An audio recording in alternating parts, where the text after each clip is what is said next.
Si Senator Lacson po ay, ang pagkakaalam ko, isang magaling na investigador. Eh ngayon po pala yung manghuhula na. Ito na naman po ba ay patakaran para ilihis na naman? Hindi po pag-uusapan dito kung ano-ano mang klaseng teritoryo pag-uusapan dito.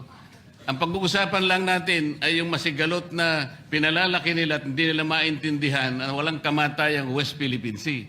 Nakalagay po kasi sa Administrative Order number 29, dated 2012, Mr. President. 14 na taon nang nakararaan, minanduhan mismo ang NAMRIA at ang DFA na mag-submit ng mapa at mga charts sa opisina ng United Nations General, as UN Secretary General, at inotify ang lahat ng international organizations katulad ng IHO. Ano po bang ibig sabihin nun, Mr. President? Alam po ba ito ni Senator Lacson, yung Administrative Order number 29?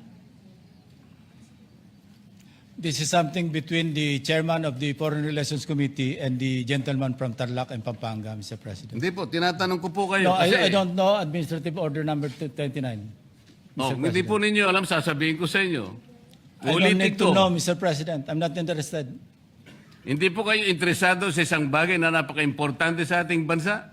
Hanggang ngayon, hindi ma-drawing ang West Philippine Sea. Hindi kayo interesado? Hindi po ako interesado sa sinasabi ninyo. Maring hindi po kayo sinasabi interesado sa sinasabi ko. No, Ngunit ang sasabihin ko, interesado ang buong Pilipinas. Sapagkat ito, dito nakasalalay po kung sino nagsasabi ng totoo. So ayaw po ninyong malaman ang totoo, Ginoong Lacson? Kasi po, Mr. President, ang ipapalabas na naman niya, yung China may karapatan diyan sa lugar na yan. Kaya ayoko na po marinig kasi ilang beses na po natin narinig yan, medyo masakit na sa tenga eh. Alam po Kaya ninyo, sinasabi ko po, ayoko na marinig Mr. kung President, nanggagaling sa kanya, Mr. President. si Senator Lacson po ay, ang pagkakaalam ko, isang magaling na investigador.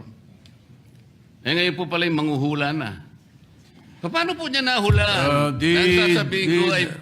The debate is going into motives and all of that. So, motu proprio, the presiding officer declares the session suspended.